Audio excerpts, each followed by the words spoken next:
Welcome to the night where comfort dies and curiosity becomes a curse. Every Halloween has its stories, a whisper under the blanket, a clock that chimes 13, a music box that sings your name, a bed that rocks itself when no one's there. These are not tales made to entertain you. They're warnings, echoes from real nights when something crossed the line between dreams and the dark. So, if you choose to listen, do it carefully. Keep the lights low, the windows locked, and your heartbeat steady. Because in these stories, the monsters don't always come from the shadows. Sometimes, they come from the things you thought were safe. I'm not fragile. That's what I tell people when they see the weighted blanket folded at the end of my bed, or when they notice how I wrap it over my shoulders like a cape while I work late.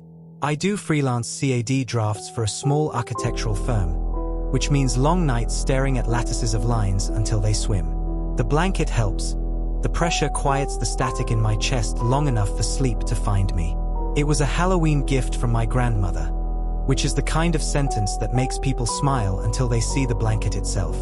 It's not the gray microfiber you buy online. It's a deep, odd blue that looks black at night, stitched with a diamond quilt like old mattress ticking. Heavy, yes, but not the sandbag heaviness I've tried in stores. This weight is distributed, the way a hand rests on a shoulder. And it's always warm in a way that defies the room. She gave it to me in late September, at her kitchen table, while the afternoon caught in the lace curtains and turned everything the color of tea. "You don't sleep," she said, not asking. She had been a nurse for 40 years. She knew the way faces hold fatigue like a shadow. "This belonged to my mother. It will teach your body to rest." "Teach," I said, trying to keep my tone respectful and landing on curious. "Like a dog learns sit." "Bodies learn," she said, hands flat on the fabric.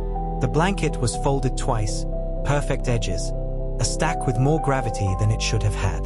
We train them with light, with food, with touches. We forget they learn us back. She glanced past me at her window boxes where marigolds hung their small sons. "Your great-grandmother slept under this. She had trouble with her heart. It helped." "How?" I asked, and she smiled in that gentle way she has when she won't give you an answer you can Google. "It remembers sleep," she said. "Take it. Humor an old woman." It felt wrong to refuse anything from the woman who had raised my mother and, when necessary, helped raise me. So I took it home, set it across the foot of my bed, and stood with my hands on my hips like a foreman surveying a job site. The first night, the apartment breathed differently. You know how a room sounds when you turn off the last light? Wires hum a degree quieter, the radiator knots its throat? There was that, but under it, a low hush, like air enjoyed being this air. I lifted the blanket and let it settle across me. The weight was a cloud the size of me. The warmth happened instantly, not the slow bloom of trapped skin heat. It was like leaning against someone who had been sitting there already, warming your spot for you. I slept. Not the stuttered doze I had been doing, not the thin sleep you can hear, but a falling sleep with edges. I woke to my alarm, 5 minutes before it. The way I used to when I was 19 and the world was a dare and the body was willing. In the soft morning, I told myself the blanket was a placebo that worked and that this made it medicine. October cooled. The mornings got that metallic taste that lives somewhere between teeth and tongue when you step onto a balcony in bare feet. I drank coffee with the window cracked and watched the maple outside my building flicker like a fish turning underwater. At night, the blanket took me under and the bones of the building ticked in gratitude. The first whisper came the week before Halloween. I remember because the 9-year-old 2 doors down had started wearing his vampire cape to the bus stop, and his mother and I had shared the tolerant smile of people who choose their battles. I was asleep, or almost, in the place where the body tests your muscles to make sure you're not falling apart. I'd set the blanket higher on my chest because I'd read somewhere it helps with panic. The weight made my ribs move a little against it, as if the blanket noticed breath and agreed. "Good," the whisper said. So close I felt it inside my ear, not on it. A single word, the syllable a sigh. I woke, flipped on the light, and told myself I had dreamed a word because my daytime had been noise. I pushed the blanket to my waist and slept on top of it, proving something to no one. In the morning, it lay over me anyway, gently, as if a careful person had pulled it up while I slept so I wouldn't get chilled at 4 a.m. I started waking at odd hours with the feeling you get when someone watches you and means well. Not menace. Attention. The whisper became a pattern, softer than the radiator but tuned to me. In, it said sometimes, time to my breath. Out. The syllables were air moving through a reed. On nights I worked too late and my eyes buzzed, I'd lie down and feel the blanket settle and the whisper find my breath and count with me. It wasn't a voice I knew. It wasn't my grandmother's. It wasn't my mother's. It wasn't me. It was as if the apartment had learned the shape of breathing where I was and was practicing it. The warmth changed. Before, it had been steady, a low-grade held hand. Now it pulsed slightly, a slow tide, matching the beat that lives at the throat. If I pushed the blanket down to my hips because the room felt too close, the air cooled in a way that was polite but disappointed, the way a friend's hand slips from yours when you're trying to make a point. I told myself the mind looks for patterns and finds them. I told myself that when the mind can't find them, it makes them. I told myself the blanket wasn't whispering. I told myself my brain was a messy kitchen and my grandmother had given me a clean towel. Then, the week of Halloween, I woke at 2:20 with my tongue stuck to the roof of my mouth and the blanket heavy, heavier than usual, a press I could feel in my bones. "Stop," I said, not even sure what I was asking. The air near my face warmed as if someone leaned close to listen. The whisper answered, not a word. A hush. S-H-H-H-H, it said, the long praise of that sound. It matched my breath again, and there was something to it that hadn't been there before. Not just counting, not just coaching. Resistance. As if another chest below mine was teaching my breath to align with it. As if something under the blanket breathed and invited me into its rhythm. I slid my hand into the space between my sternum and the quilt. The fabric wasn't fabric at first. It was animal, not hair or skin, but the sense of something that accumulates warmth by having been somewhere for a long time. My palm met, not bone, exactly. Not a lump, not a shape I could name, but movement. Slow, in and out. A swell against my hand that wasn't my hand, wasn't my chest. A breath that beat out of time with mine. My second reaction was old and reasonable. I yanked the blanket off, as you do when a dream is too close to the body. It fell against the far side of the bed with the sound of wet laundry. Cold hit my skin with ambition. The overhead light was too cruel when I flipped it. The bed was empty except for the impression where my body had been and, next to it, a handprint pressed into the sheet, narrow palm, long fingers, not a child's, not mine. It sank as I watched, deeper, the way a mattress remembers a weight. The edge of the print shivered with the precision of a thing that is not quite done moving. I stood, heart drum loud, and the apartment did not change shape around me. The maple outside moved its leaves against the glass in a way that was only the wind. The refrigerator hum clicked from working to coasting. Someone upstairs flushed and water moved from one dark to another. I got my phone and took a picture of the handprint because some part of me still believes that papering a wall with proof keeps the house standing. In the photo, the impression looked like it always had been there, a low tide of cotton. In person, as I watched, the deepest part filled, as if something had curled fingers into a fist and withdrawn. I slept without the blanket that night, if you can call what I did sleep. Thin, crooked, with the covers only halfway on and my jeans still on because taking them off felt like telling someone yes. In the morning, the blanket lay across my shins like a polite cat. I hadn't put it there. The handprint was gone, except for the way the sheet had acquired a smoothness in that spot. The kind fabric gets where touch has taught it to lie differently. I took the blanket to my grandmother's house. I didn't say what I was thinking. I didn't say anything about whispers or handprints or the way my breath had felt not mine. I set the bundle on her kitchen table the way you bring groceries to a mother who will put them away the right way. She touched the fabric and nodded, eyes on her hands. "It's helping," she said. "It's involved," I said, aiming for humor and hitting near it. She ran her fingers along the seam, catching a stray thread and smoothing it. You were a windy baby, she said, as if telling a story we tell at holidays. Colic. You only slept if we put you across our knees and breathed with you. I would feel it in my back, your tiny breath, in and out. That's how I learned it. How bodies sink. Your great-grandmother taught me with you. She used this. She nodded toward the blanket. I never learned the trick without it. Trick, I said. Like a magic trick. Like a nurse's trick, she said. She met my eyes then and held them in a way she usually doesn't when the topic is anything but recipes and weather. Does it frighten you? Yes, I said, because there are kinds of lying you can do to a grandmother and this wasn't one of them. Do you sleep? She asked, ruthless as any good caregiver. Yes, I said. She considered. It wants a shape, she said. It wants a body to match. That's what warmth does. That's what warmth does. I said, too sharply. It invites, she said. Don't let it if you can't bear what it invites. I took the blanket home because part of me was a boy again, and she had said take it, and the body remembers being told, and because it was October, and the nights were deepening into the kind of cold that keeps the city honest. The last night I slept under it. The blood moon had started its rusting above the skyline. The maple outside my window had given up and gone to sticks. I told myself to put the blanket at the foot and leave it there. I told myself that not using a thing you own is still owning it. At 2 in the morning, the apartment woke me, not with a sound but with attention. The blanket lay half over my legs, half ready to claim the rest. I lay there, hands flat on my chest like a man in a painting, and breathed. The whisper found me on the 4th inhale. In, it said, pleasure hidden in the consonant. Out.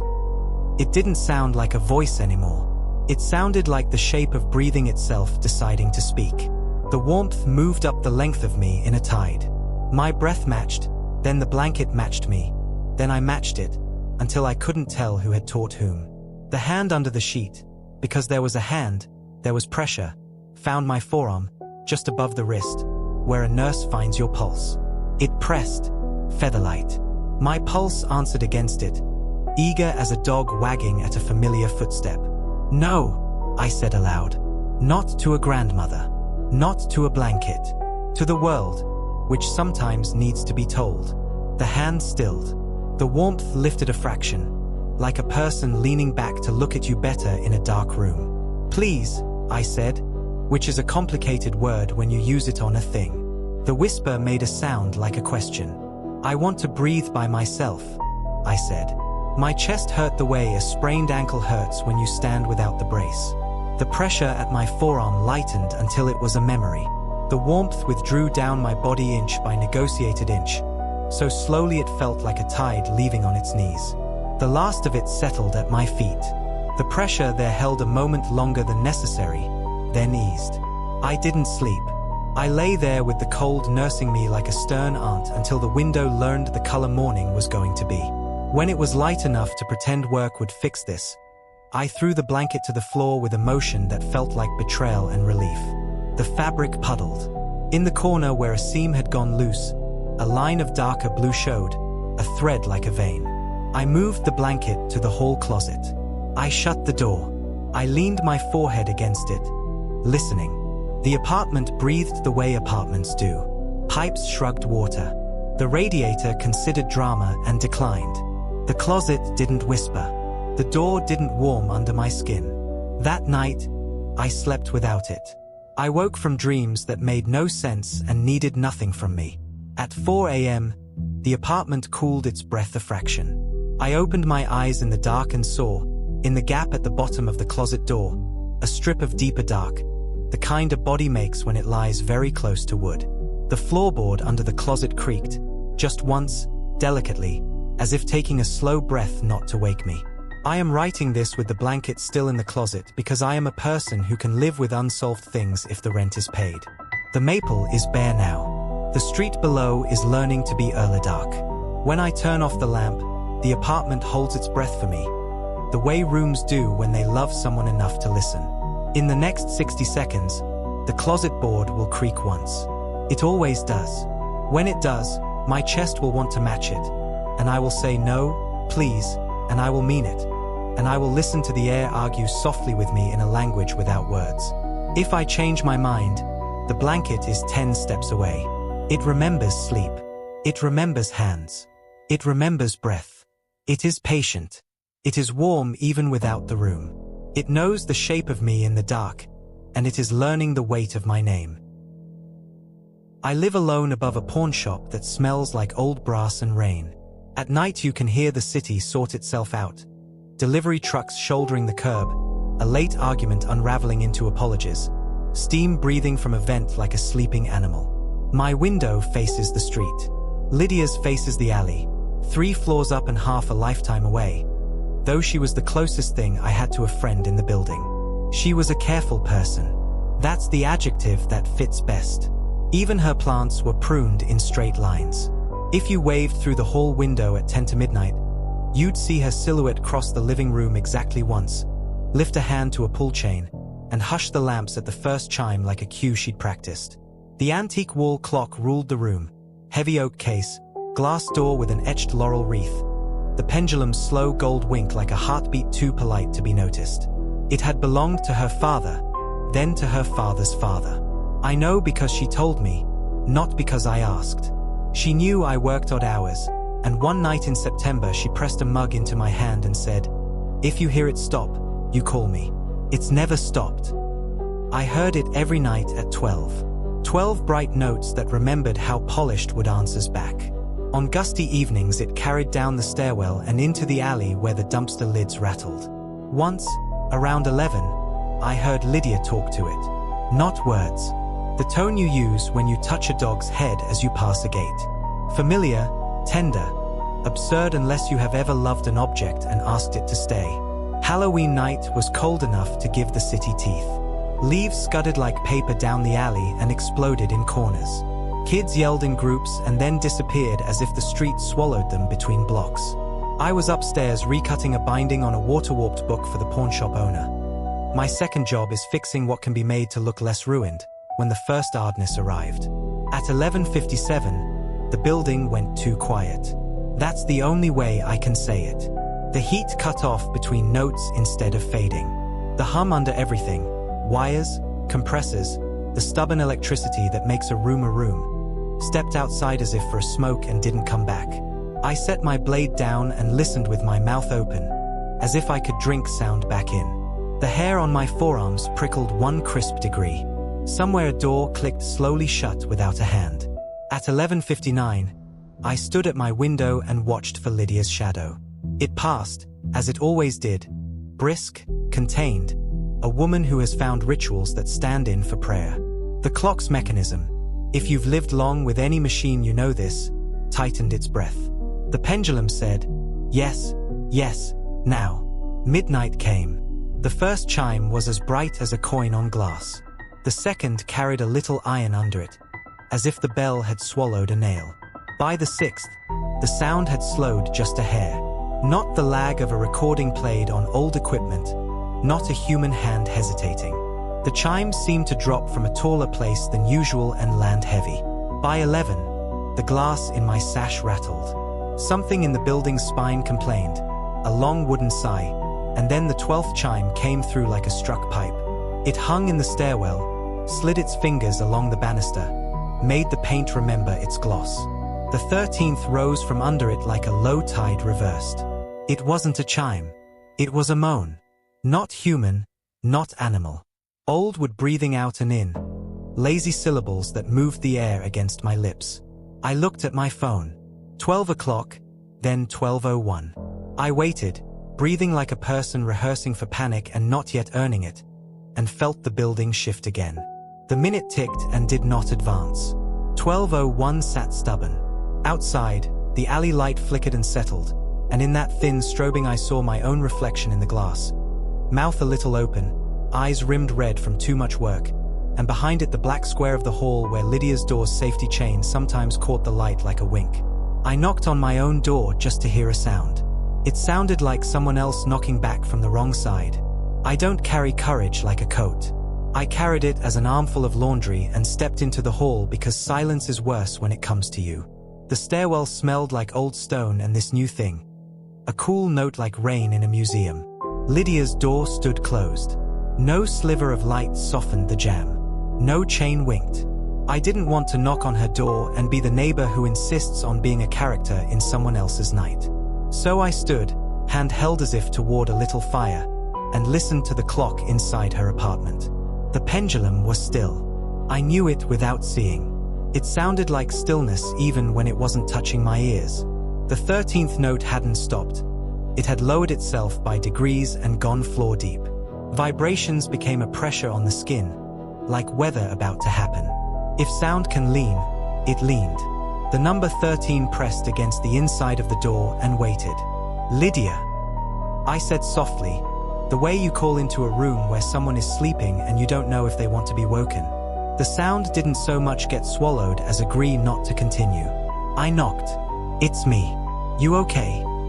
Between my second and third knock, the deadbolt turned from the other side. Not quick, not slow, a practiced, sleepy motion. The way someone who never misses their cue turns a key. The door moved a thumb's width. Air slid past my face. Oil, beeswax, orange peel, and underneath, cold metal and the faint breath of turned earth. I'm not proud of pushing. I did it anyway, because the part of me that knows when pipes burst and when they only lie prepared to be useful. The door opened the rest of the way without protest. The living room lay arranged exactly as it had every night I'd glimpsed it through the chain. A low couch with a woven throw, a small table with 2 coasters, one stained, one never used, a bookshelf with hardbacks in the colors of careful money. The lamp beside the couch was on and was not. The bulb glowed redly without throwing light. A coal at the end of a cigarette in a bar 40 years ago. The clock owned the far wall. It looked taller in the half-dark. The laurel wreath on the glass door caught the dim and returned it like a warning. I crossed the room and found the quiet. The clock's face should have had Roman numerals picked out in black enamel. Instead, the enamel had softened and slumped. The hands had sagged and fused into a dark mass over what would have been the 12. Not a puddle. A knot. A number cut into itself and restamped. 13. It had a little dent on the left curve, as if the soft metal had been thumbed while no one watched. The pendulum hung straight down, arrowing the floor. It should have reflected me in a long gold smear. Instead, it returned the room as if time had taken a different photograph. The couch sat in the old place from when the radiator had leaked 2 winters ago. The throw was the blue one she'd given to Goodwill. The bookshelf carried a row of mass-market paperbacks in dangerous fonts. I blinked. The pendulum returned the room as it was. "Lydia." I tried again. The name left my mouth like a moth and didn't land anywhere. Between my second and third knock, the deadbolt turned from the other side. Not quick, not slow, a practiced, sleepy motion. The way someone who never misses their cue turns a key. The door moved a thumb's width. Air slid past my face. Oil, beeswax, orange peel, and underneath, cold metal and the faint breath of turned earth. I'm not proud of pushing. I did it anyway, because the part of me that knows when pipes burst and when they only lie prepared to be useful. The door opened the rest of the way without protest. The living room lay arranged exactly as it had every night I'd glimpsed it through the chain. A low couch with a woven throw, a small table with 2 coasters, one stained, one never used, a bookshelf with hardbacks in the colors of careful money. The lamp beside the couch was on and was not. The bulb glowed redly without throwing light. A coal at the end of a cigarette in a bar 40 years ago. The clock owned the far wall. It looked taller in the half-dark. The laurel wreath on the glass door caught the dim and returned it like a warning. I crossed the room and found the quiet. The clock's face should have had Roman numerals picked out in black enamel. Instead, the enamel had softened and slumped. The hands had sagged and fused into a dark mass over what would have been the 12. Not a puddle. A knot. A number cut into itself and restamped. 13. It had a little dent on the left curve, as if the soft metal had been thumbed while no one watched. The pendulum hung straight down, arrowing the floor. It should have reflected me in a long gold smear. Instead, it returned the room as if time had taken a different photograph. The couch sat in the old place from when the radiator had leaked 2 winters ago. The throw was the blue one she'd given to Goodwill. The bookshelf carried a row of mass-market paperbacks in dangerous fonts. I blinked. The pendulum returned the room as it was. Lydia.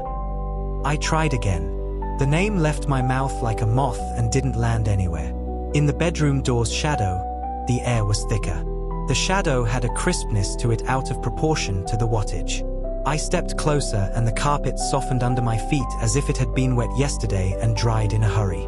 The bedroom smelled like the underside of an old coffin. Cedar and old satin and the slow geometry of cotton settling.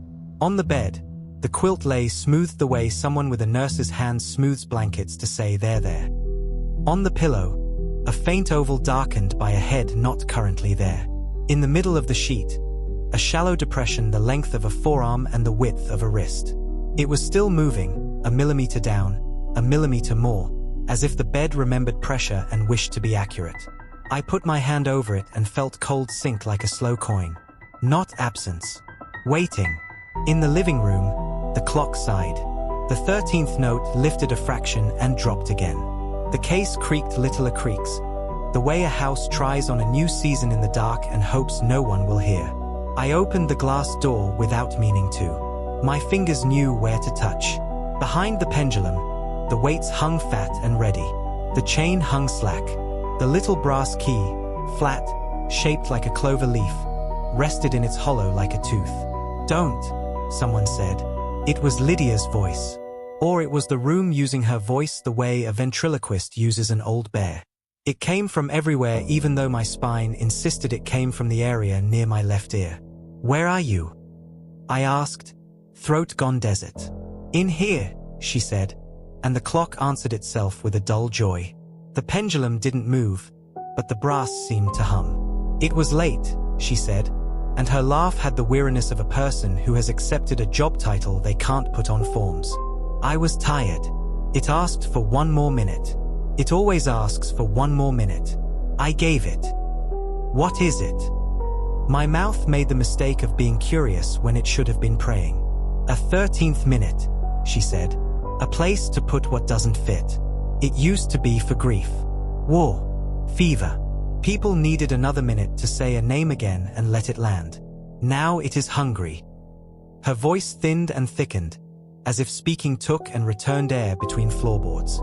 "Don't give it your hand." I stepped back as if she had ripped the air before me open and set a wire at ankle height.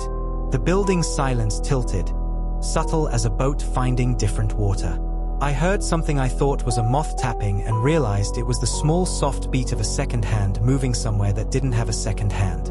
12:59 on my phone swelled until it felt like the light in the room preferred it. It didn't roll into 1 o'clock. It stood there and thought about itself and waited. The clock wanted winding.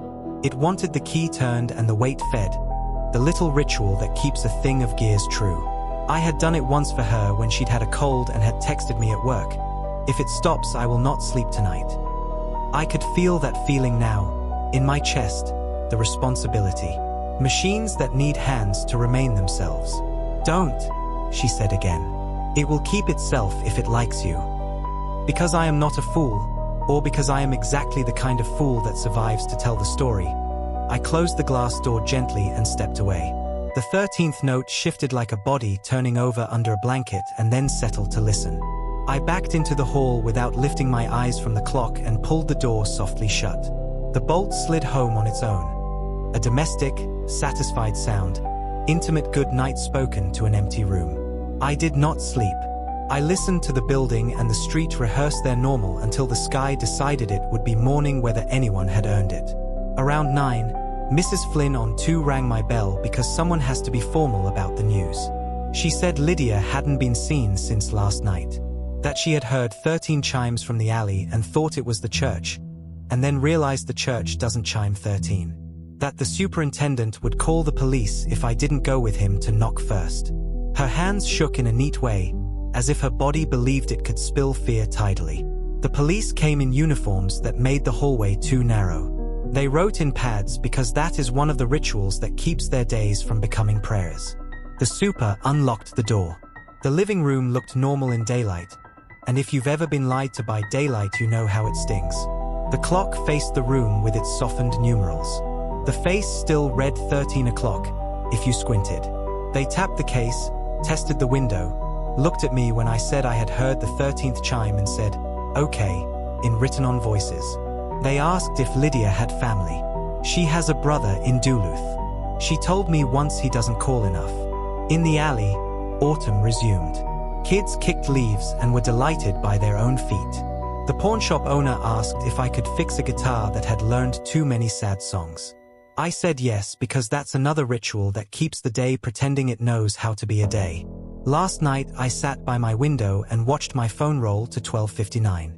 I told myself I would shut my eyes when it did and let time be someone else's problem. I tried to stand. I didn't. Something on the far wall of the building across the alley, a square of shadow that should have been a stain, seemed to lean closer, curious. In Lydia's window, the lamp glowed that coal ember red for the length of a blink, as if someone's breath had coaxed it from ash. The clock chimed once. Bright. Then again. Darker. I didn't count aloud. Numbers landed anyway. By 12 they were slow as a train at a station you're afraid to miss. The 13th settled onto the glass of my window and pressed without weight. It didn't force entry. It didn't have to. It has found that once you have listened for it, you are the kind of door that opens when a familiar hand comes home. I am writing this with my phone face down because if I see 12:59 again tonight I will go upstairs and sit in her living room and keep watch like a fool for a loved one. The key is under the clock, flat and patient. I have not touched it. I keep my hands in my pockets at midnight like a man who knows the temptation of strings on a marionette. The 13th minute will come whether or not I cooperate. I think it likes that I decline. Things that are hungry like you better when you hold out a bit. I have learned that from people and it seems to apply to time. If you walk our block after dark and stop under the alley lamp, you'll hear it too if you listen past the cheap traffic and the soft argument from upstairs. The slow inheritance of a tone that was once a chime. If the second hand at your wrist hesitates, if your phone stalls between 12:59 and the next number, don't raise your eyes to the third floor window. Don't count. Don't give it a name. The night isn't longer here. It's just wider at one end, as if someone made a pocket for it and forgot to sew it shut. I don't keep much from my mother. A quilt she made when I was 6, a chipped teacup we weren't allowed to actually use, and the music box. She kept it on her nightstand for as long as I can remember, winding it once before bed the way some people say a prayer. It's walnut and heavy for its size, with a little brass key on the bottom and a lid lined in fading blue velvet. Inside, a porcelain ballerina in a tulle skirt spins when the melody plays, Wiegenlied, the lullaby everyone knows even if they can't name it. I used to pretend the ballerina's eyes followed the notes, not me. When Mom got sick last winter, the box came to live on my nightstand, because the house wasn't quiet enough without her. The metal teeth of the cylinder had a music only I could fall asleep to. A small click, a breath between notes, the whisper of fabric inside. Winding it became a stand-in for good night. Even after she died in March and the rest of the house learned to swallow its own noises, I still turned the key until it resisted, then let the thread of notes unwind my head. By October, my grief had softened at the edges. I bought pumpkins I didn't carve, a bag of fun-size candy I told myself was for trick-or-treaters and then ate in nervous handfuls. I worked late, graphic design gigs that made other people's parties look clean and immortal. In the house at the end of the cul-de-sac, the last leaves clung like shy children. The furnace coughed back to life with dusty breath. Nights tasted like cold metal and old wood. Halloween fell on a Tuesday. After the last kid in a dragon suit thumped away, I locked the door, swept candy wrappers into a bowl, and carried a glass of water to bed. I turned off the hall light and the house arranged itself in familiar dark. The music box sat where it always did, square and patient, its shell catching the street lamp's thin orange. I wound the key once, twice, feeling gear teeth press against my fingertips, and then eased it back onto the nightstand. The first notes plinked into the dark, small and precise as rain on a tin roof. I lay back, hands folded on my stomach like a polite corpse, and let the melody do what it always did. Walk me backward to a room where my mother read cookbooks in bed and hummed without knowing. The ballerina spun the way she always had, tiny polite circle above the brass comb, chin tipped like she was listening for permission to dance. The third bar landed wrong. Not a missed tooth. Not a stumble. It came in reverse, as if someone had turned the cylinder backward and taught the notes to obey. The melody I know so well unfurled in on itself. Backwards cursive, pretty and incorrect. My brain reached to correct it. Every song we love has a groove, and found only the unsettling pleasure of hearing a word in a language you almost understand, said with all the right vowels at the wrong pitch. I sat up and leaned close. The ballerina still turned, but her spin had slowed, a syrup, and each tiny step landed a fraction to the left of where it should. The tulle skirt brushed the edge of the brass comb with a sound like hair drawn through a comb too quickly. I put 2 fingers on the lid to close it, thinking, it's a spring, it's a toy, they hiccup. The lid resisted. I pressed a little more, and in that half-inch of motion the hinge bit down hard and snapped my fingers between lid and base. Pain bright and mean. I jerked back and yelped a word I don't want on my mother's nightstand. The box never did that. Its lid has always been properly damped. A polite hush. The ballerina kept turning, slower. The backwards song picked its way into the room, cheerful and cruel. I shook my hand and felt the dull thud of a bruise waking under my nails. Okay, I said. To the room. To grief. To mechanics. I reached to close it again, this time with a hand on the back edge like a wary zookeeper. Before my palm touched it, the ballerina stopped. Stopped, the way a breath stops when a person hears their name from the wrong mouth. Her body froze mid-turn, one porcelain knee lifted. The light from the street broke itself on her painted hair. The tiny face had always been nothing, 2 dots for eyes, a dot for a mouth, the hint of rosy cheek. Now the dots were not exactly dots. The pupils had been painted a shade too dark and too wide, and in their roundness a different angle weighted, as if heel and brush had once slipped and then corrected. The ballerina's neck, no thicker than a shoelace, tilted. It was not the tilt of spinning. It was the angle a person uses to look toward a sound. Her head turned. It turned slowly, as if the space around her had to make room for something round to look where round has never looked. The backward music kept climbing down the scale like a polite woman in the wrong house. I did the stupid thing. I said, "Mom, you can't help it. Your body tries anything that worked before." Mom had once come to my room at 3 a.m. because I dreamed a scream and couldn't put my feet on the floor. She'd wound the little key half a turn and said, "Hush, it's only a box humming. Let it hum." Now the hum had learned words in its sleep. The box said. Or it didn't.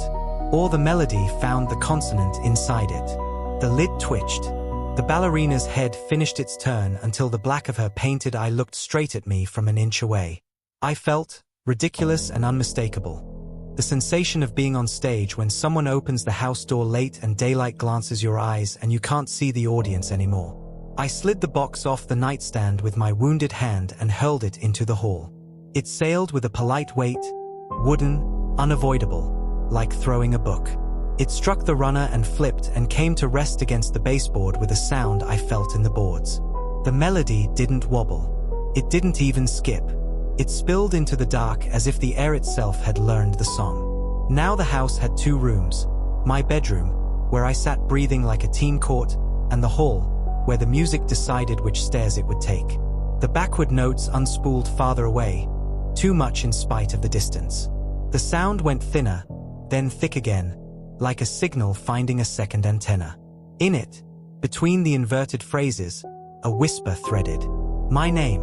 The first time, it sounded like wind through keyholes. The second time, like a mouth trying out a shape. Mia, it said, curious and sure. Not my mother's voice, not anyone's. It used the vowel the way strangers do when they've only seen your name in print. A split in the hallway floorboard popped softly, the way wood does when someone steps on it on purpose in the dark. The air cooled along the line between my bed and the door, a tunnel someone was pleased to have found again. I sat absolutely still because that's what prey does when the bush breathes. I have a memory that isn't a memory, being 5 with a fever loose in me. My mother's palm pressed to my forehead while the music box played and played because wind was cheap and sleep was cheaper. The house learned my name from nights like that. I didn't know until Halloween that objects can be good at remembering and bad at boundaries. I stood up because sitting made me complicit. The room seemed warmer where my body had been, colder between the bed and the doorway. I turned on the lamp. The shade hiccuped light. The music pressed on, the ballerina's tiny shoes clicking against a surface I could no longer see. On the way to the door, I snagged the quilt and draped it over my shoulders. That's ridiculous, you think? The way a child's cape is ridiculous. But the weight made my ribs behave. I stepped into the hall and felt you can feel when a space has, briefly, too many doors. The box sat against the baseboard where it had landed. The lid was open an inch. The ballerina's shadow colored the runner like a fly. The right corner of the box had a fresh dent. Old walnut takes wounds slowly. The brass key had fallen to the floor and lay there, innocent. The music came from the space inside and from somewhere just beyond it, like two radios playing the same station a fraction of a beat off. Mia, it said again. Pleased to have said it correctly. You don't know that name, I said, and immediately felt the childishness of arguing about ownership with a piece of inherited wood. The lid lifted by itself another half-inch in the shyly polite way of a person asking if a seat is taken. Instinct, training, ritual, something, made me slap my hand over it to close it. The hinge snapped again. Harder. It caught the meat of my palm and bit down. The pain punished my elbow. I yanked free and stumbled backwards, the music sneaking into the fraction of a second when breath barks without permission. The ballerina stopped again mid-spin. This time her head didn't need to turn. It had already learned the straight line between her painted eyes and mine. She wasn't smiling anymore. She hadn't ever been drawn to smile. The dot for a mouth only capitalized the fact of a mouth. But there is a way porcelain can take on a memory of expression. The way a teacup looks worried if you drink your fears out of it every day. Her dot had widened. It looked like a surprised O or the soft start of a call. The house did a thing then I still don't entirely understand. The walls leaned in, not physically, not in the way that puts cracks in plaster, but the way a crowd leans when a magician says watch the hand. The backward melody sped up by a hair and then slowed again until it matched the pulse in my thumb where the lid had caught me. In that slow place, the whisper learned cadence. Mia, it said, threading my syllables through the notes. My name struck one tooth of the brass comb and lifted from it sticky, like sugar. I ran. Not far. To the kitchen. I don't know why. The refrigerator's hum sounded like someone willing to be a witness. I pulled the drawer where we keep nothing important. Take-out menus, rubber bands, a deck of cards without a queen of hearts, and found the roll of duct tape my father had left in a toolbox the year before he stopped visiting. I walked back into the hall with the tape like a parent with a threat. Close, I told the box. Stay shut. There is a delicate skill to taping something mean without giving it your fingers. I slid the quilt for padding between my palm and the lid, pressed down, and wound tape around the whole thing. 2 turns, 3 angles to make the hinge a promise. The tape touched lacquer and made a soft kissy sound it has no business making. The melody wobbled for the first time and then didn't stop. It didn't even muffle. It came through wood and tape and my sweating hands, steady and backwards, and where in the click between notes I heard breathing. Not mine. Not in my chest. From inside the box, air moving around a small machine the way wind finds a pipe in winter and sings. Mia, the box said into the tape. Don't. It's worse, I didn't let it finish.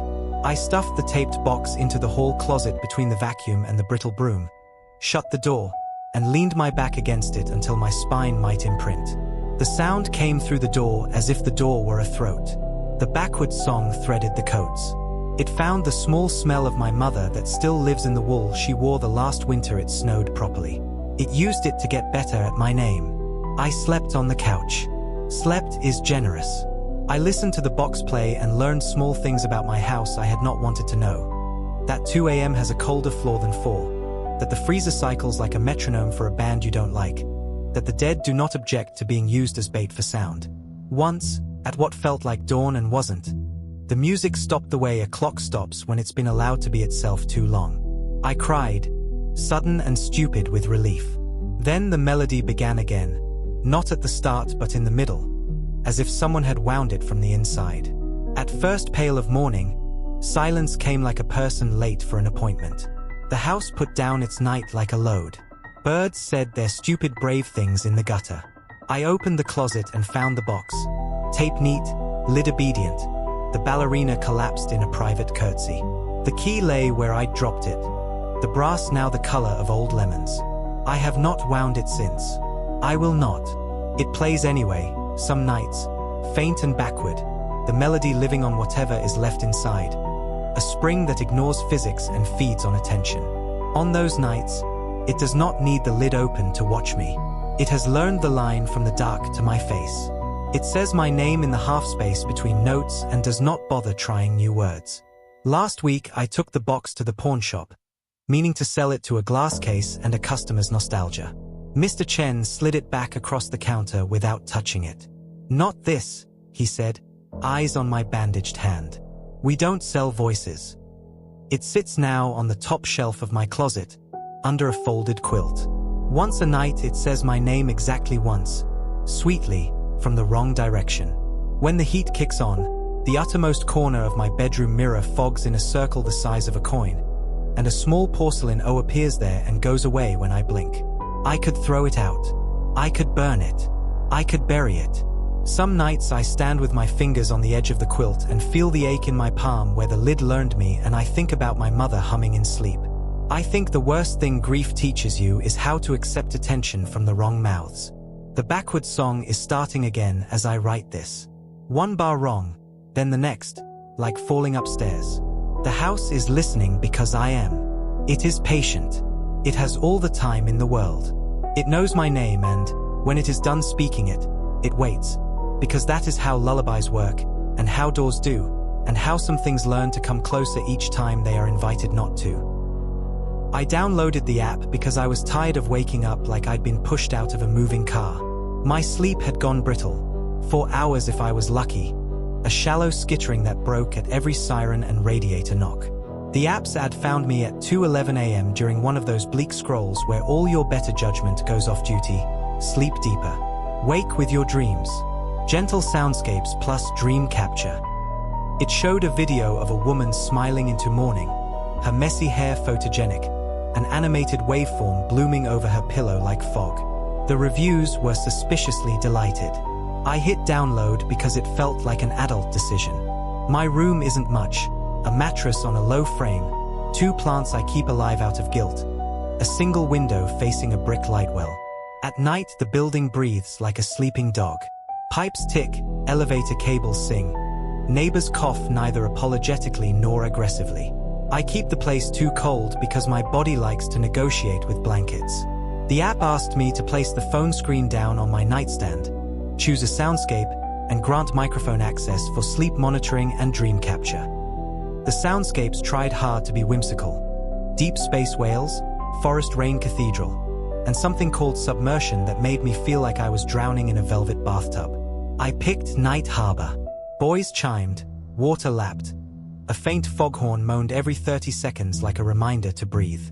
The first night was nothing. I slept. Really slept. With the heaviness that makes you drool and forgive yourself in the morning.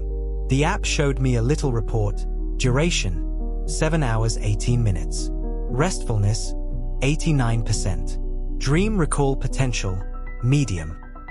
There were 2 clips tagged dream, with cute star emojis. I pressed play. The first was a 30-second smear of my own breath and a soft mi-voice saying, "Just a second," spooky only in the way any recording of yourself is. The second was nothing but bedding noise. I felt silly for being proud of sleeping. Night 2, I dreamed I was at the mall I grew up in. Only the food court had flooded and koi fish nosed at my ankles. In the morning the app offered me a clip of me whispering, "I can hold my breath longer than that," which did not ring true, and a second clip of a faraway clang that might have been an elevator, might have been my neighbor's skillet. The waveform had a pretty shape, little hills of breath, a single spike where the clang lived. Blue for me, green for the app's environmental index. All very scientific, all very polite. By the third night, I had started arranging my evening around it. The app wants 30 minutes of winding down. It dims your screen and tells you to breathe in sync with a pulsing dot. I obeyed like the dot could keep me alive. Sleep came like something trained. The dream clip the next morning was a laugh I didn't recognize. Sharp, breathy, pleased. I scrubbed back and forth over it 10 times, trying to make it mine. My own voice is sandpapery at night. The one in the clip was wet glass smooth. The app's little caption read, "Laughter detected, 3 minutes and 19 seconds. Do you remember this? I did not. On October 30th, after I'd watched too many videos of people carving pumpkins into the faces of dead celebrities, an update hit the app. The patch notes were coy: improved dream capture resolution, enhanced noise separation, new soundscape, ancient hearth. I tried ancient hearth and hated it instantly. The fake fire hissed like a snake that knew me. I switched back to Night Harbor and told myself to stop expecting anything dramatic. I set the phone screen down, the tiny clock barely lighting the wood, and lay on my side with the blanket pulled just below my nose. The room smelled like cold plant soil and the clean, tinny smell that bedrooms have after you wash your sheets. I woke to the morning like a soft hand on my shoulder. For a full minute, groggy and stupid with gratitude, I forgot there would be anything to listen to. Then I remembered, rolled to the edge of the bed, and tapped the app awake. The waveform for the night looked off. Usually it's smooth, my breathing making gentle swells, an occasional spike when I roll or cough. This time there were 2 tracks, not just visually but linguistically. The app had split primary subject, blue, from secondary acoustic presence, gray-green, and labeled the second with a little beta flag. The legend help text read, "New. Enhanced isolation. We separate you from the world so you can meet your dreams." Cute. The gray-green track was thin and steady. Almost a second, smaller breath. I scrolled. In the middle of the night, the gray-green rose for 2 minutes while my own breath smoothed, like someone had leaned closer and practiced staying quiet. I pressed the first starred clip. Nothing but the harbor and my slow in-out. My own sleep voice at the 8-second mark, clear enough to make me wince. "Are you still there?" A beat of silence. Then, under the sound of water, another breath, tighter, almost trilled at the exhale, like air passing over the edge of a bottle. The app captioned it, "Secondary presence detected." My scalp prickled 1 cool degree. "Congrats," I told myself out loud to hear my voice in the morning. "You've learned to creep yourself out with your own snores." 2 more starred clips. I pressed the second. The silence felt occupied. Air sat heavy over the phone mic the way fog sits over water. A click like a nail tapping would. Then a whisper, soft but shaped. "You're not alone." It wasn't some YouTube prank voice cut-in. It wasn't a glitch. The South wore through close to the mic. It trembled a fraction against the microphone diaphragm the way a mouth does when it's trying to be quiet and can't help unbalancing a little. My first thought was my own mind conjuring words at random. My second was a neighbor through the wall. But my wall is brick and books. My neighbor's headboard would have to be inside mine. I scrubbed the clip again and watched the app. 2 distinct waveforms. My breath, blue, open and slow. The whisper, gray-green, sharp peaks like teeth. I held the phone closer, as if proximity would help the sound make more sense. The inverse happened. I felt watched by something that didn't care how close I came to it. I didn't go to work. It's not that I couldn't have.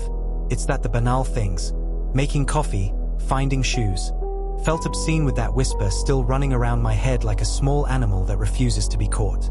I set up my tripod every YouTuber owns and never uses. I dug my old Sony from the drawer and charged it. I positioned the camera on a chair, angled toward my bed, so that it would see my head, my chest, and the nightstand. I set the app to record. I told myself I would capture a curtain moving, or light shifts, or my own hand doing something I could explain away. I told myself it was a good experiment. When night came, I felt brave enough to be stupid. Halloween Eve. The building had quieted like it was holding its breath for a holiday. Kids had already done the early trick-or-treat loop. A cold front made the window sweat. I lay down with the feeling you get waiting for a test you didn't study for. Night Harbor did its gentle chime. My muscles did their choreographed collapse. Sleep arrived in a meaner way, like being smothered slowly and told it's for your own good. I woke hard, with a dry mouth and a sense that something had ended without me. My phone reported 3:21 a.m. My first thought was, camera. My second was, water. I drank from the bottle by my bed, my throat burning with the cold, and opened the app. It had 3 starred clips. The first 2 were routine. My breath, little snorts, the harbor pretending to rock a boat I do not own. The third had a caption the app had never used before, dream event, anomalous. I tapped it with both my thumbs like I could anchor it. The clip began with the soft scrapes of fabric that mean turning over. Then a new sound, one you don't realize you've been hearing until it stops. My radiator quieted mid-tick. My breath steadied like it had been coached. Then the gray-green track reached into the waves, sat down, and stayed. Static built at the edges like a storm turning in on itself. The gray-green exhale was closer, closer, a soft, not quite wheeze, not quite purr, of someone near a microphone and unaware they are being recorded. It was not a video game monster. It was the human fact of breath, recorded more times than I ever want to imagine. Then a word, in the tone of someone complimenting a sleeping dog. Good. A palm sound against fabric very near the phone. My name, not like Ryan said in dream language, but like someone trying it for the first time, savoring the vowels. Ryan. I closed the app. I opened the camera footage. The Sony had dutifully gathered the night, the frame stolid, bright enough to see without making things theater unfake. For a long time it was just me, motionless. There is something humiliating about seeing how unromantic you look asleep. Mouth ajar, hand curled like a fallen leaf. At 2:57 the picture burped, the autofocus word and then resettled. The tripod did not move. The camera lens did not move. The focus had chosen a closer plane. A shape had sat down on the bed.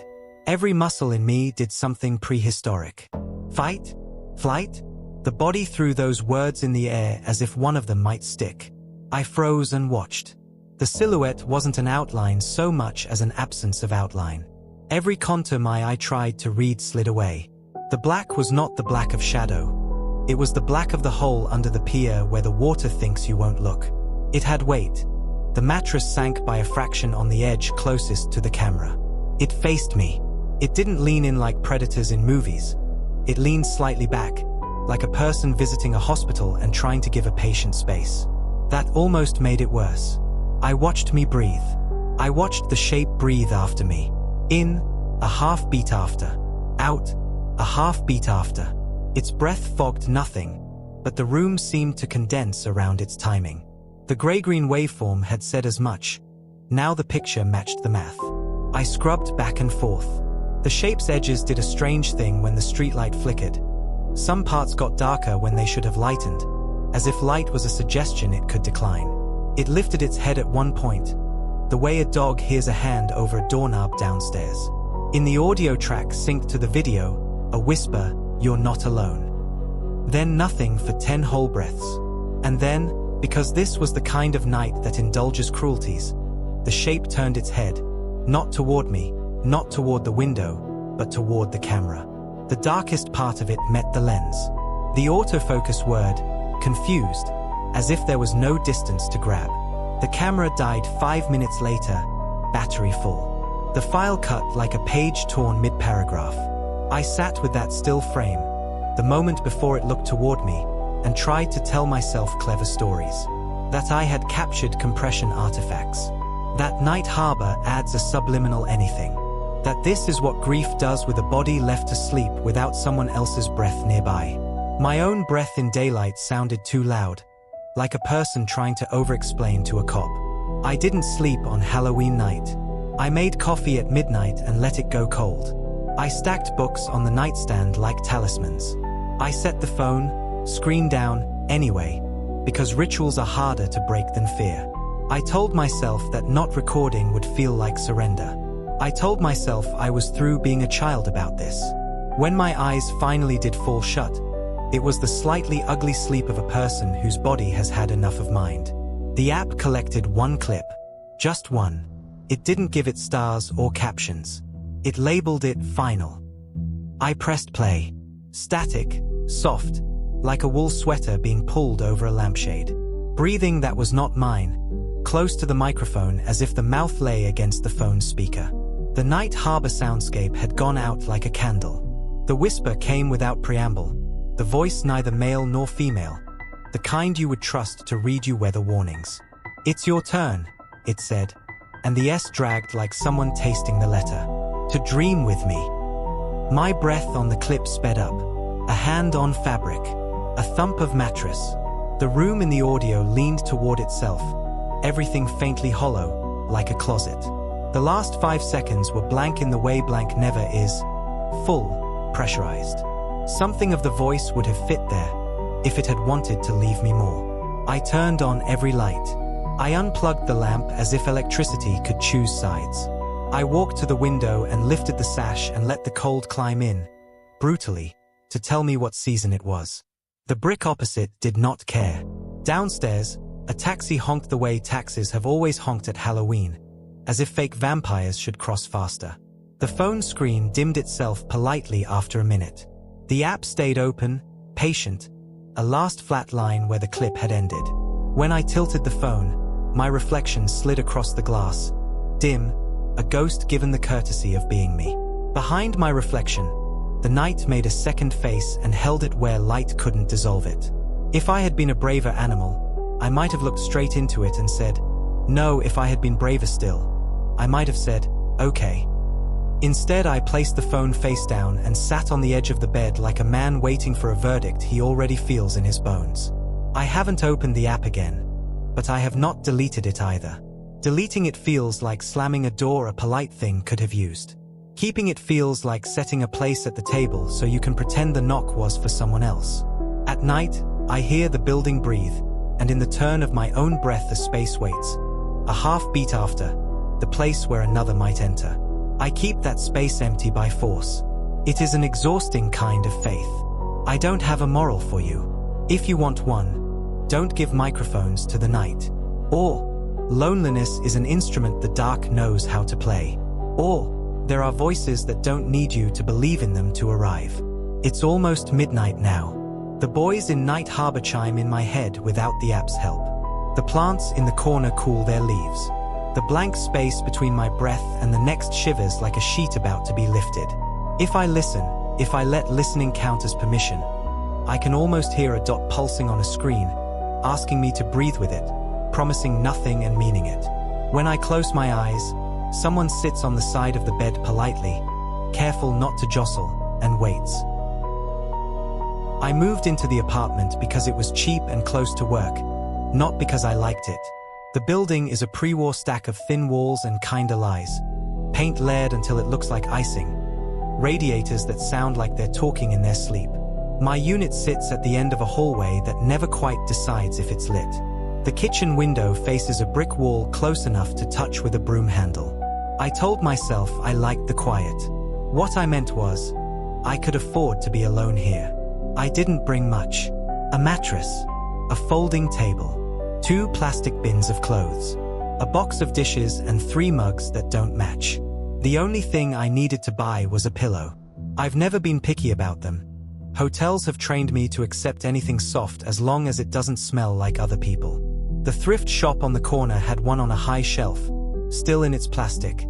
The kind of plastic that promises new then crinkles like a lie. The tag said barely used, like new. The fabric under the plastic was off-white with a faint chevron. The kind you see in guest rooms that want you to think about crispness. When I pressed the plastic to test the loft, the pillow gave like a chest exhaling. Lavender came through the seam in a thin, polite ribbon. The clerk said, $5, like a blessing. I carried it home tucked under my arm, the plastic scratching my coat. In the apartment, I cut the bag open and shook the pillow out. Dust motes swam up and spun in the rectangle of window light like they'd been waiting for a stage. I buried my face and inhaled. Lavender, yes, but under it something warmer. Skin, maybe, or the sweetness pillows learn if they spend enough nights against a neck. Not gross. Familiar. I told myself everyone's things smell like someone and no one. and I slid the pillow into a fresh case as if that made it mine. The first night, the building clicked and sighed its way towards sleep. Through the wall, the neighbor's TV murmured a game show in the soothing register of people losing money politely. Streetlight pressed a dull orange thumbprint into the ceiling. The pillow took the shape of my head like memory foam, though the tag didn't say memory anything. The lavender cooled the edges of my breath. When I rolled, the pillow rolled, as if it had learned me in an hour and wanted to keep up. I woke less sore than I deserved after 2 trips up 4 flights of stairs. The case smelled a little more like me and a little less like someone else. The second night, I noticed the warmth. Not the trapped heat of my own face, not sweat. A steady, low-grade warmth that seemed to live inside the pillow. It felt like a small animal choosing to sleep under your hand. It wasn't unpleasant. It did, however, change the room. Cool night air moved around my ears. Warmth cupped my cheek. I laid my palm flat on the pillow beside my mouth and felt something in it adjust. Fibers settling, I told myself. Down shifting. I slept with my arm under it and woke with pins and needles. My hand tingling like I'd been holding someone else's hand too tightly. By the third night, the pillow had weight. Not heavy, not a rock, but a pull I hadn't noticed in the store. When I lifted it to fluff it, it hung on my fingers like wet laundry. When I set it down, the mattress accepted it with a hush. I laughed because sometimes the easy thing to do is make fun of whatever your gut doesn't have a drawer labeled for. I told a friend on the phone that my new pillow was luxury. She said, "Congrats, you've become a person with opinions on thread count." And I said, "It smells like lavender." And she said, "Of course it does." And we left it at that because grown men are not supposed to talk about the tender objects they put their heads on. October leaned in. Mornings tasted like cold coins. Leaves made little sounds like strangers clearing their throats. The radiator coughed awake at 3 a.m. most nights and then remembered it had nothing polite to say. In the quiet between those coughs, the pillow made itself known. Sometimes the warmth pulsed, not in time with my breath but near it, as if it were curious about rhythm. Sometimes I'd wake with the sense that my head had slid an inch closer to the edge of the mattress, as if the pillow preferred a particular angle and took me with it. The first sound came on October 29th. I woke because the room felt balanced wrong, like a painting hung slightly crooked. I lay there, eyelids parting just enough to let in the ceiling's orange, and listened. No pipes, no TV, just a low, almost not there hum. Not a tune, exactly. The suggestion of one. The sound came from under my ear, not the hall or street. It vibrated my jawbone faintly when I closed my mouth. The pillow hummed. "Okay," I said. "It is embarrassing what we will say to rooms that say nothing back. Okay." The hum stopped the way a breath stops when you touch a sleeping person's shoulder. Then, slowly, it returned, fainter, testing, like someone on the other side of a window trying a note to see if glass will keep a secret. I pressed my palm into the pillow and felt the fabric give and then, strangely, give less, as if the fill had tightened under my hand in a small brace. I fell asleep not because I was comforted but because morning has a temper and I had told myself I had work. The next day at lunch, I told the story in the safest way I could. I joked about buying haunted bedding. The joke landed. People laughed. One woman at the end of the table said, "There was a recall on pillows once because of some chemical." And another said, "Lavender's an endocrine disruptor." And I nodded as if science had put a hand on my shoulder and squeezed. But on my way back to the office, I googled humming pillow and learned nothing except that the internet is good at teaching you how not to be believed. Halloween night, the building felt emptier than usual. The kids had done their candy rounds at sunset and gone home to sugar and bedtime fights. Wind threaded itself through the fire escape and rehearsed being winter. I put off bed by doing small tasks I usually ignore. Wiping the kitchen counter until it squeaked, rearranging the 3 books on the windowsill, refolding a shirt that didn't need folding. When there was nothing left to improve, I brushed my teeth and looked at my own face the way you look at a person you have to live with. Then I turned off the light. The pillow welcomed my head like it had been waiting. Warm, heavy, a little heavier than the night before, enough that my neck noticed. I tried to ignore it. I counted backward from 100 because someone once told me that helps. I made it to 83 before the hum began. Not faint this time. Confident. The sound threaded my ear like a needle. It wasn't a tune I recognized. It was the shape of a tune I might have known once and forgotten. Lullaby-shaped. Human-shaped. I lifted my head. The hum continued, respectably soft, as if volume were part of its courtesy. I pressed my ear to the mattress. Silence there except the small mechanical chorus of springs living their quiet lives. I turned the pillow over. The hum came with it, undisturbed, like a secret too proud of itself to be derailed. "Hey," I said into the dark. Not to anyone particular. To whatever thinks it belongs to you when you're tired. Stop. It did. The sudden quiet felt larger than the room. I set my head down again, carefully, like a man greeting a feral animal. I woke to dampness. Not sweat. The room was cool and my skin had that tight, pleasant chill it gets in good autumn sleep. The pillowcase under my cheek was wet in a way sweat isn't. Tacky where my face lifted, cool but not cold. A line of moisture that held the shape of the bone under my eye. The scent hit a half-second later. Iron. Not fresh, not the sharp hospital lightning of it, but the darker, sweeter undertone iron has when it's been out of the body a minute. Lavender clung over it like a polite lie. I flung the pillow away as if I were throwing a bug. It hit the wall with a muffled thud and slumped half under the radiator. In the dim, the wet patch on the case reflected a small highlight like the stripe on a snail. I didn't want to turn on the lamp because light sometimes makes things official. I did anyway. Warm yellow bleached the room into honesty. The wet had spread in a blurry oval the size of my hand from the seam inward. It wasn't sweat. A darker red had seeped through the weave in points, the way tea wicks upward on paper towels. When I touched the edge with a fingertip, it stuck. My finger came away with a string a hair's width thick that held until it broke and returned to the case. Old fabric gives up before new does. This fabric had been washed enough to know better. My fingers found the hidden zipper I'd ignored when I slid the case on. I dragged it open. The metal rasped like a voice clearing itself.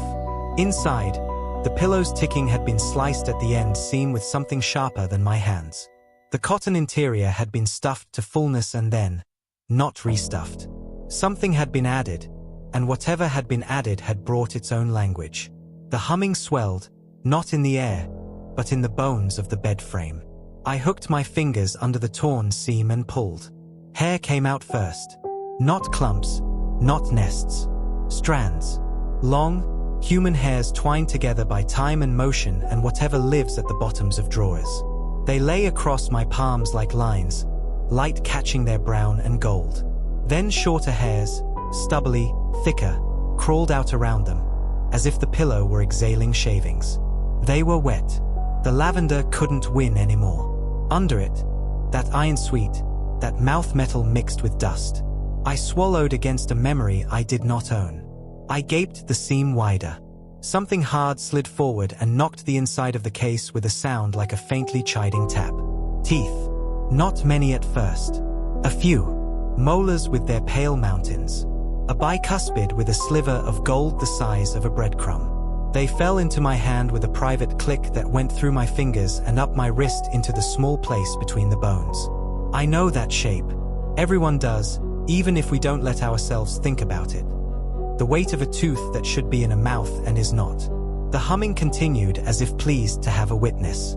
I dumped the handful onto a towel and pulled more. Hair. Yes. Teeth. Yes. Something else in the soft and the hard. Scrapings. The grit of bone meal and calendar dust. A ring caught in tangle. Cheap. Greened at the seam. A little plain loop that might have belonged to anyone. The wet increased as the pillow gave itself up. The red darker at the core. Almost black where cotton had held and held until it couldn't. The humming grew clearer, not louder. I heard a line of melody that almost belonged to a song my mother used to hum when she wanted me to sleep in cars. Another line that didn't belong anywhere. I stopped. My fingers were sticky and sweet with iron and dust. The towel looked like a ransacked dentist's tray. I set the pillow down on the table like a live thing I didn't want to hurt. "Who are you?" I asked, stupid because that's what you ask when you've been given a puzzle with human parts and no instructions. The hum wavered. For the first time, it sounded tired. On the far side of the room, in the sliver of mirror above the sink, my face looked wrong, not different, just living next to too much of other people. The radiator ticked as if considering whether to speak. It is easy now, writing this, to tell you I should have called someone. The police. The thrift store. A priest. I did not. I washed my hands at the sink for too long, watching the pink ribbons curl down the drain and vanish as if the pipes would simply digest this, like anything else. I put the towel in a trash bag with the accuracy of a man performing a ceremony he wants to forget. I wrapped the pillow in its torn case as if tucking it in. When I put my ear near it, not on it, near, I could hear the hum through the fabric, fainter, like a radio station losing ground to static as you drive out of range. I don't know how long I stood there with my hands on the edges of the table, throat full of a taste I couldn't get rid of. The sky in the kitchen window lightened one shade and then reconsidered. Somewhere down the hall, a neighbor laughed that too loud laugh people use when they need someone to know they are not afraid of being awake. I didn't sleep. I sat on the floor and leaned against the wall and watched the bagged towel like a guilty dog watches a chewed shoe. When the hum finally ceased, it didn't stop so much as sink below hearing, like a coin dropped in a well. Silence returned in a soft rush as if the apartment had been holding its breath for someone else and now, exhausted, began to breathe for itself again. At noon, I carried the pillow downstairs and out to the alley, not with drama, but with the resigned care given to heavy packages that might break and make you responsible. The dumpster lid thumped like a judge's gavel when it fell. I stood there with my hand on the rust-warm metal and listened for a hum. Trucks growled. Someone shouted in Spanish from a window. The lid vibrated under my palm with the passing of a bus. I heard nothing else and told myself that meant it was over. That night, I used a balled-up hoodie as a pillow and woke every 20 minutes when my neck reminded me what comfort can do to a person. I told myself my head hurt because I'd slept badly, not because something warm and heavy and humming had been taken away. I told myself it had only been red because dye can do that. I told myself teeth lose themselves and find new homes in the mouths of gumlines and rabbits and gods. I am telling you this now because last night, when the building settled into its habitual conversation with itself, I lay down without a pillow and put my ear to the mattress like a child listening for trains in the earth. The springs made their small, honest noises. The neighbor's TV said something about prizes. And under my ear, not above it, not from the table or the alley or my own blood, a hum began. Faint at first, then steady. A lullaby with no words and too many teeth. I have not gone back to the dumpster. I am not going to the thrift store to complain. I am not calling anyone because the words I would choose would make me sound like a man who needs someone to tell him what his head is for. Tonight I am going to lie down again and listen. Already, as I write this, the mattress is warmer than the room. The weight where my head will be has a slight give and then a firming response, like a hand guiding me to exactly where it wants me. Lavender is back, softer than before, barely covering the sweet iron that lives under everything. If I sleep, it will be because something has decided to remember me. If I don't, it will be because something has learned my name and is humming it from a place where lullabies don't end. I didn't move here for the view, I moved for the quiet. The townhouse sits at the end of a cul-de-sac where the speed bumps are taller than the mailboxes and the HOA sends emails about decorum with more earnestness than the county sends tax bills.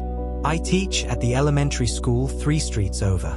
After 8 hours of slime hands, shoelaces, and voices that try to whisper but don't, coming home to a small, orderly space felt like a kindness I could give myself.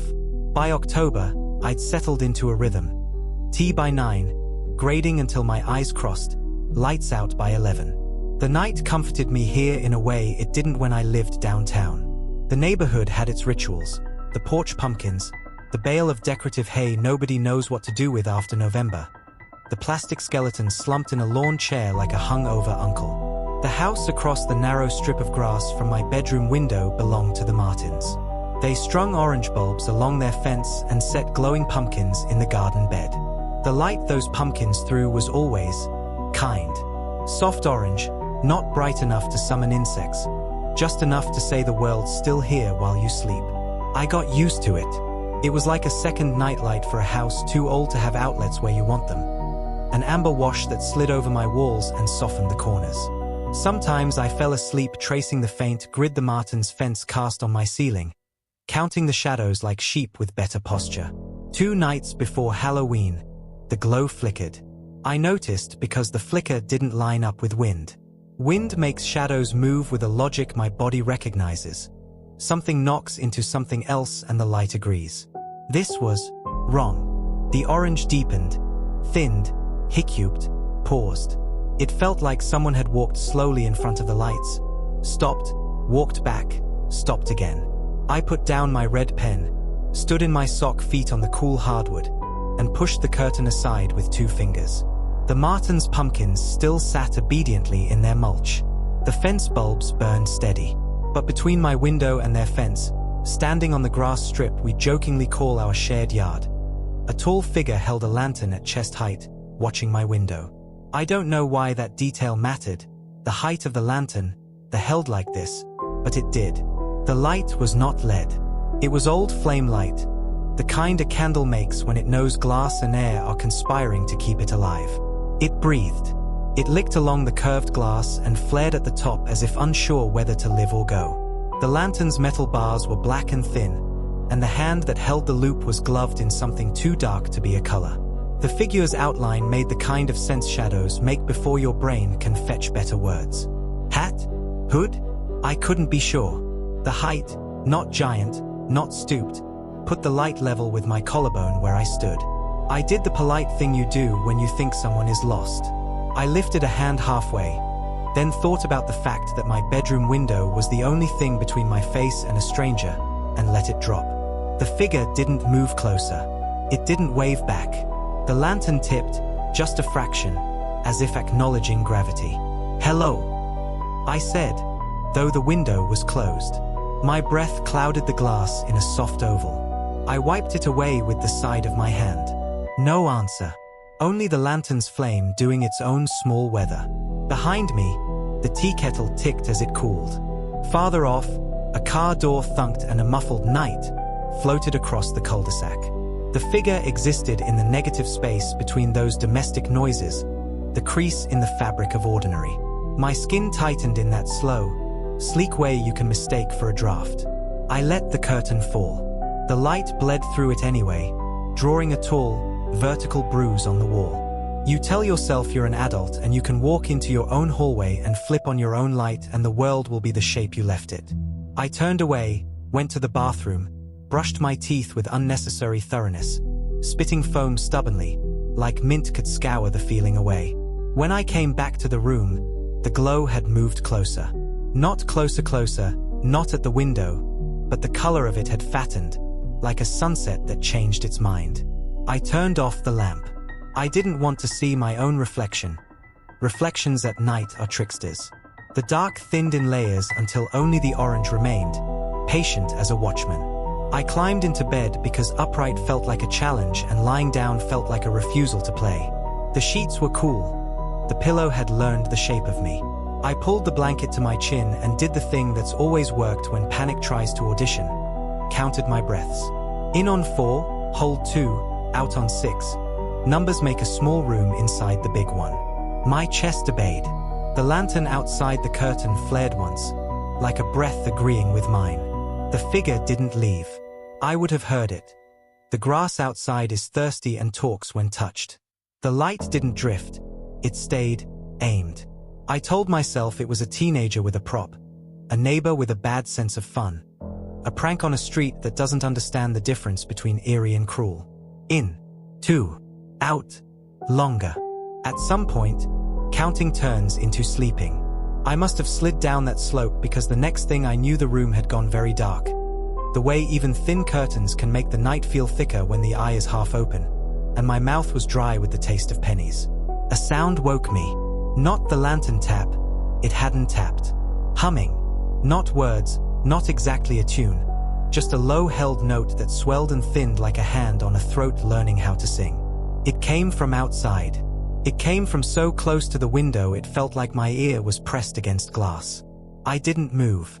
Movement would put me in the story in a way I wasn't prepared to be. I let the note pass through me like an X-ray. Then the glow blurred.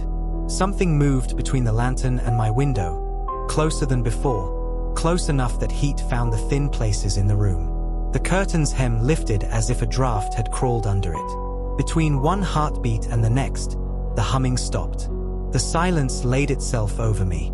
You know that feeling when someone stands in your doorway and doesn't knock? It was that, but it was also older, something under the words, the sensation of being a spot a compass needle wants to settle on. I counted again. In, 2, out, longer. I made myself picture ridiculous things, custodial schedules, the layout of the school's supply closet, the list of brown bag snacks kids had declared disgusting that week, to occupy the mind and leave the body untouched. Morning came late and too quickly. The orange was gone. The light on my ceiling had the thin gray of weather that can't commit. My clock blinked 8 minutes slow, as if someone had pressed a thumb to it in the night. I was all ache, the way you are after holding yourself taut for hours. In the mirror, the skin under my eyes was red-thumbed, as if I'd rubbed them in my sleep. When I opened the curtain, the world did not offer me relief. The Martins' decorations were gone. Not moved, gone, as if the garden had never known pumpkins. The string of orange bulbs lay coiled like a dead snake on their stoop. And between the edge of my foundation and the fence, right below my window, the grass had burned in 2 perfect ovals the length of my shoes. Not scorched like someone dumped a cigarette. Burned clean. The earth held the shapes with the crispness of a stamp. The centers were black and bubbled, and at the edges the blades curled inward like tongues learning who to blame. I leaned out and breathed in.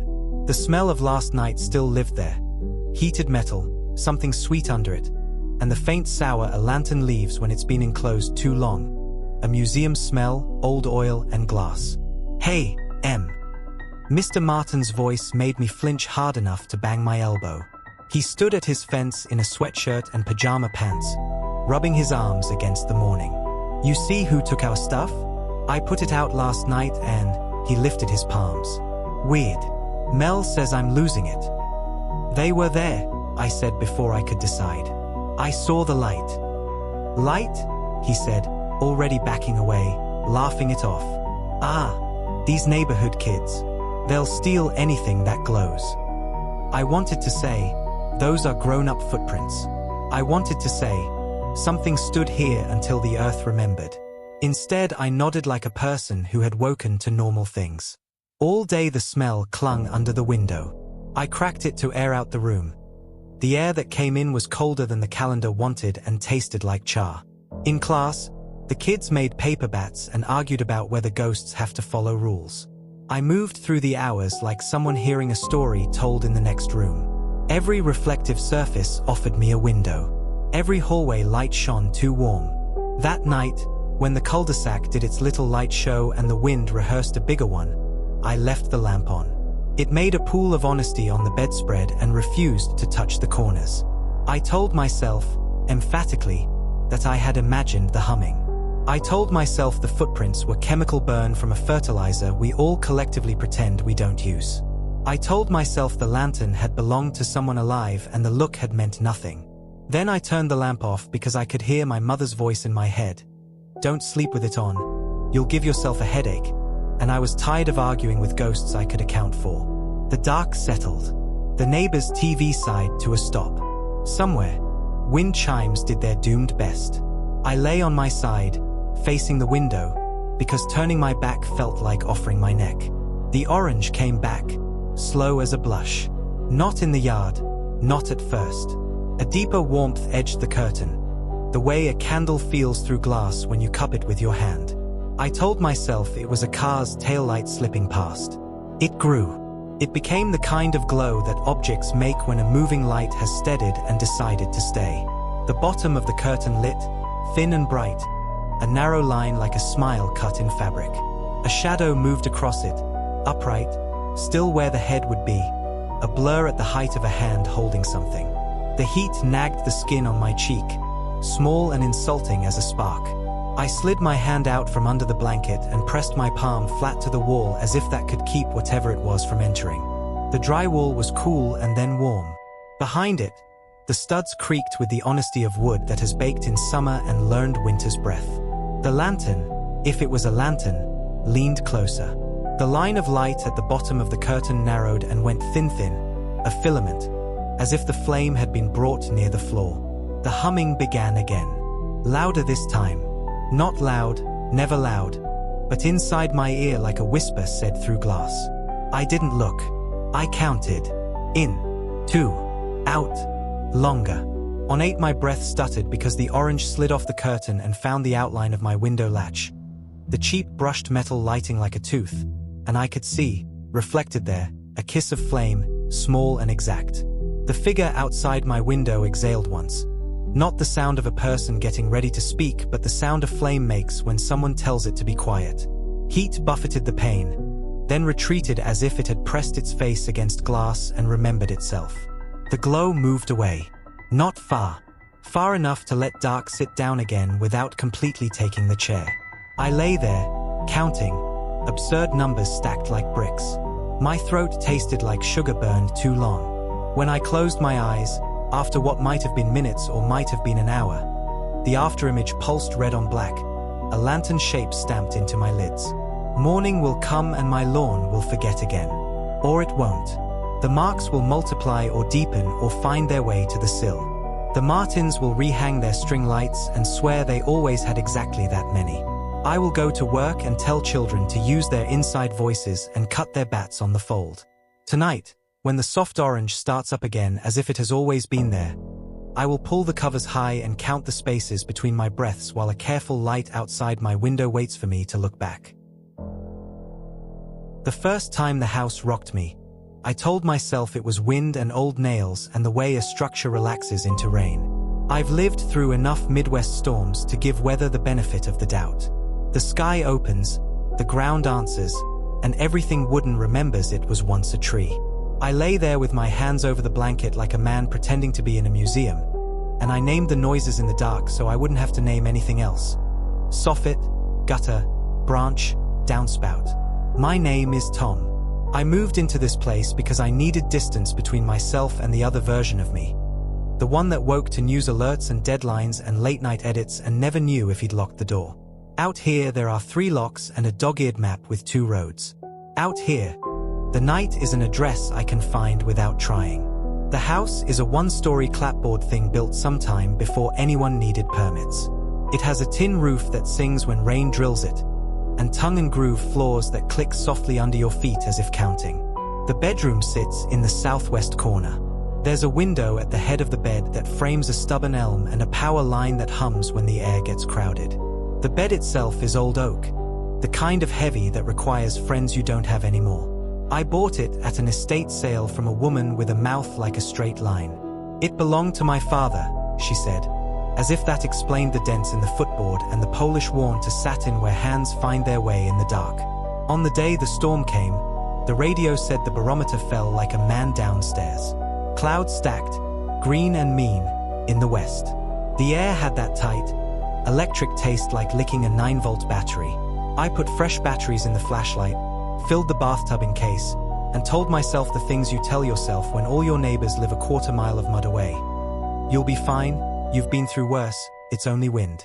When the power went, it went like a breath held too long. The refrigerator's hum stepped off a cliff. The window switched from reflection to matte black. The clock on the stove gave up its neon numbers mid-blink. Rain hardened. The roof turned to a drum. The elm outside, God love it, threw its shoulders against the weather like a bar bouncer keeping the sky out. I lay down without hope of sleep because that's what you do when pretending keeps the bones from learning fear. The sheets had the clean cool of line-dried cotton. The air tasted of iron and wet dust. Lightning was a rumor pressing its ear to the glass. Thunder arrived late and loud, a train taking its time through an intersection where everyone can see it. I stared at the ceiling and counted between flash and boom like a child proving he understands distance. 5 seconds. 9. Then closer. Then right above me, so near the window rattled like teeth clacking. I heard the first creak as a kind of kindness. A long sigh near the headboard, boards easing against the screws. Another near my left hip, a stiffer note, the way a floorboard calls your weight by name.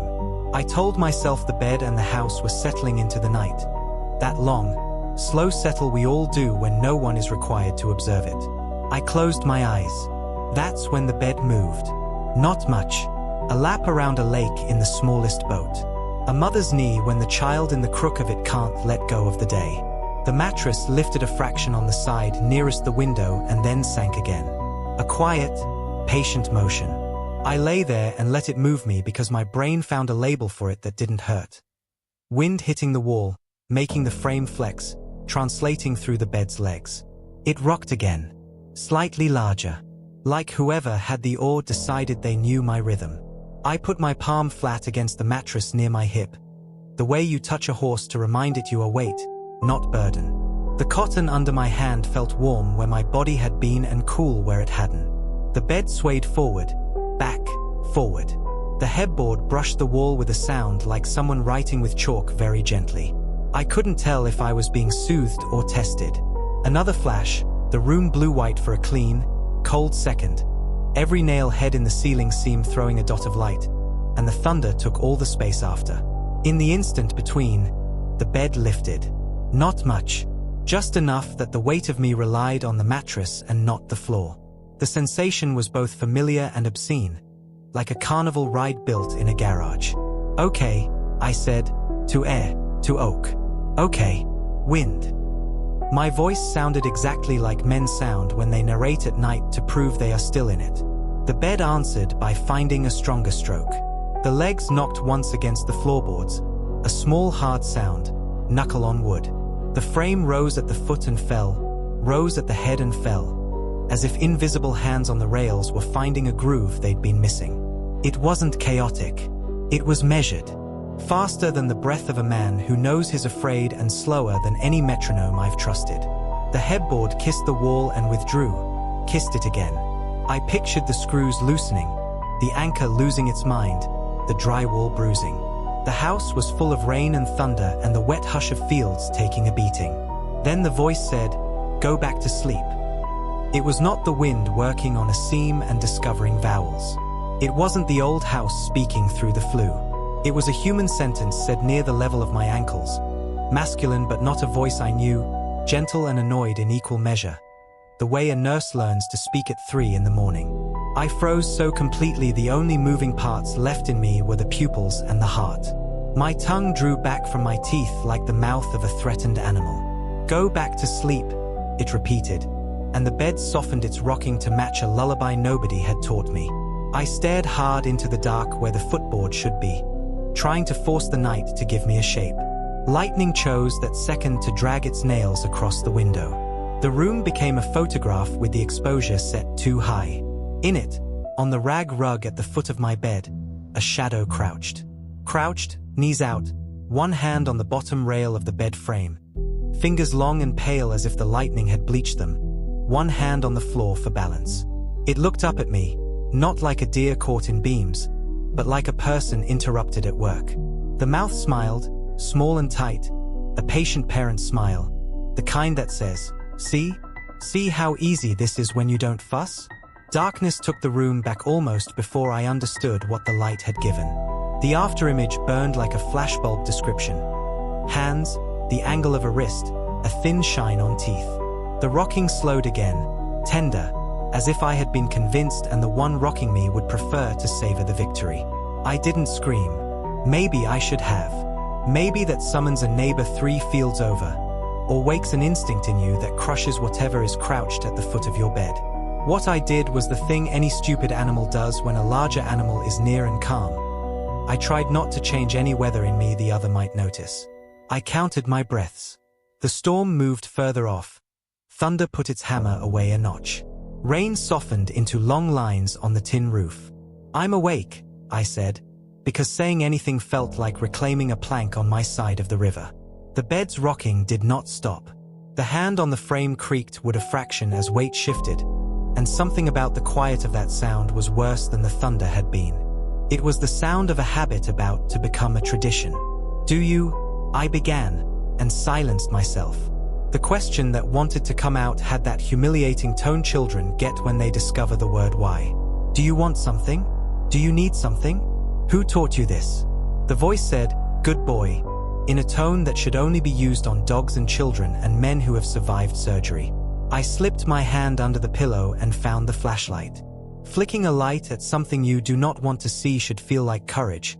It felt like betrayal. I clicked it on and threw the beam low, away from my own face, onto the rug. The rug was empty. The fold near the foot of the bed, which always buckled where my feet hit it in the mornings, lay undisturbed. The wall bore a small scuff exactly at the height where the headboard had been kissing it.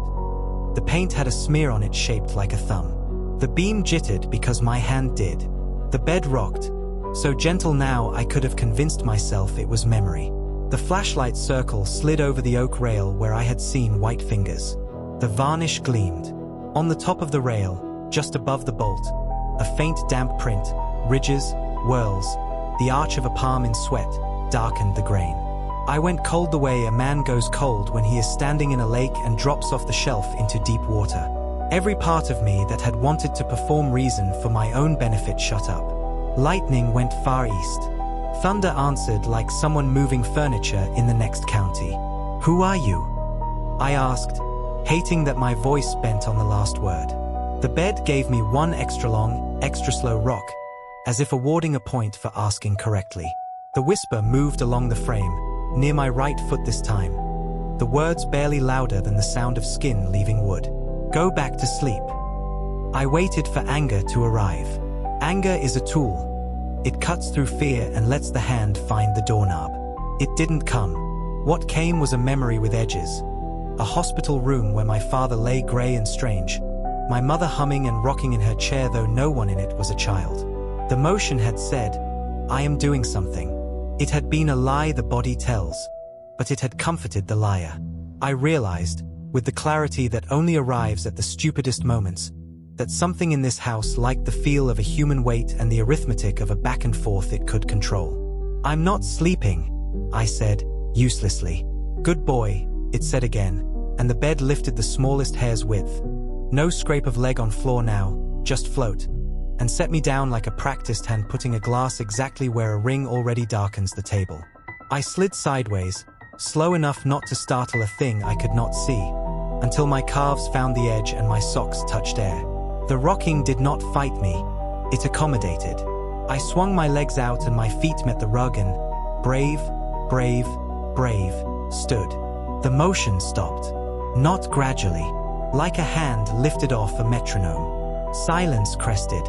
I felt, absurdly, the way you feel when you take a toy from a child who has not yet learned to share.